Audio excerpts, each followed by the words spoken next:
in the elevator, I know you're getting my point of view.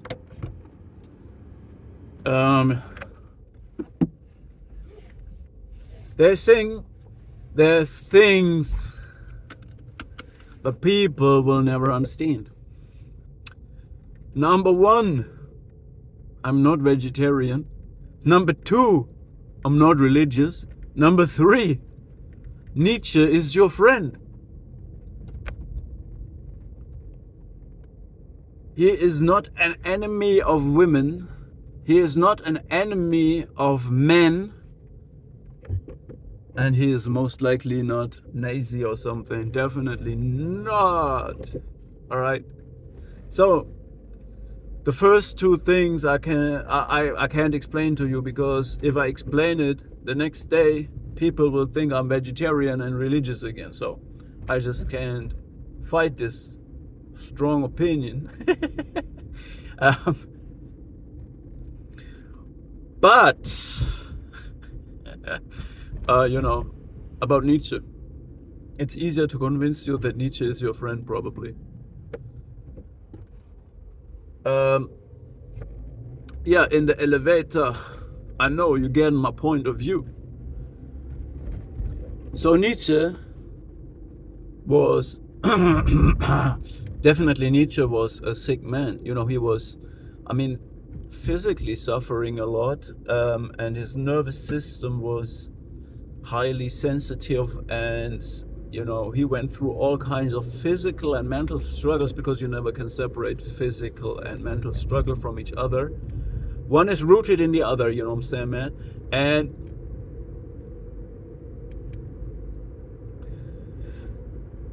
he also was, I believe, sick in other ways, or tempted, fighting demons in all kinds of ways. However, I would say he was a genius, but this is all just my opinion as well.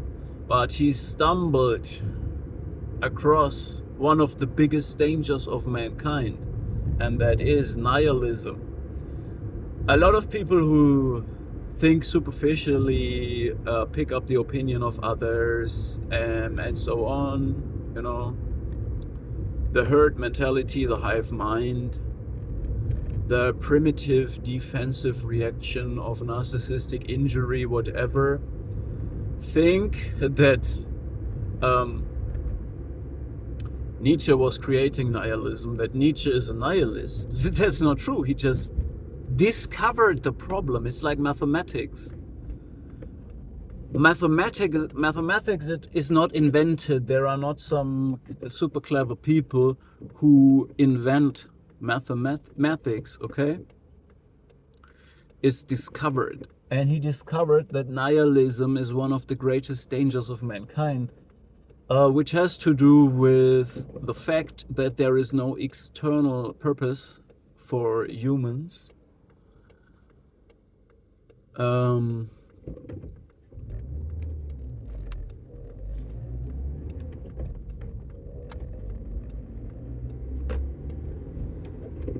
The fact that science is killing the belief system that mankind was rooted in before. So mankind was whole when we were living in our tribal societies, or wherever we were in a naive state in Garden Eden. Everything was whole and connected and made sense, and everything that did not was not living, because it was dead or it died quickly. So this is a naive, romantic state of living. It was. But now we're waking up, become scientific, and we killed God. This is what Nietzsche said. God is dead and we killed him. And he did not see what could fill this void for mankind. So we can explain everything around us, but we can't. The more we can explain everything around us, the less we can explain our inner psyche, our search for purpose, our desires, and so on. So the more man understands the world, the more man alienates himself from himself, so to say. And there is no external purpose in life, and there are no gods, and we can explain everything so well. So this was the danger of nihilism. And Nietzsche thought we can fill this void, or his idea was the eternal recurrence and overtaking a lot of responsibility. So he made a heroic attempt, and whenever you hear heroic, bells are ringing. Heroism in most cases is an immature form. So I'm criticizing Nietzsche finally, because it took a long time until I was able to do this, and I'm also inspired by Carl Gustav Jung doing this. But even before I knew about Carl Gustav Jung, I found some criticism in Nietzsche anyway. So Nietzsche broke, by the way, Nietzsche broke down under his own heroic attempt to live by his philosophy, because he was the living proof of his philosophy all the time.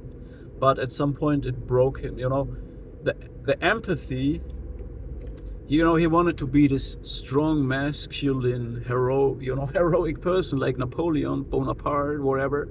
He was impressed by this guy and many like him. But he broke down because of his empathy, his mercy for a horse. Okay?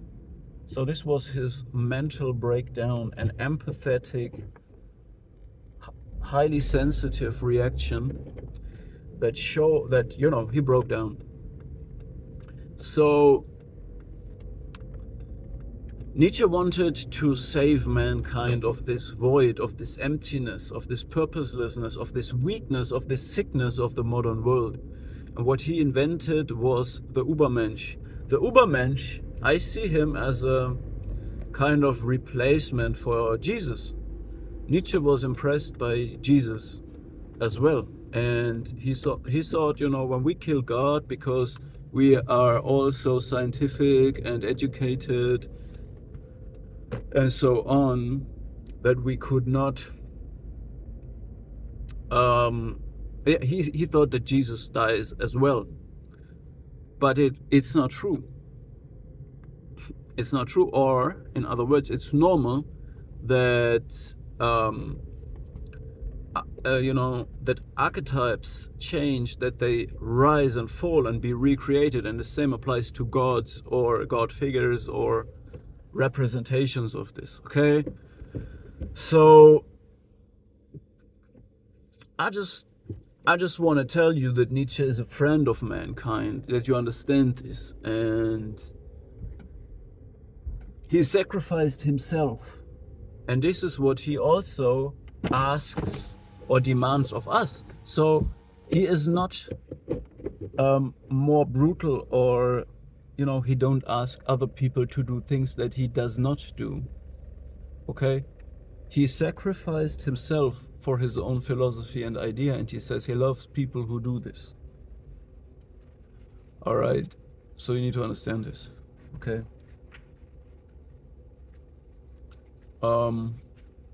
Yeah, but he also was a genius, but he's also a mortal being, and definitely had his sicknesses and problems, and he made mistakes as well.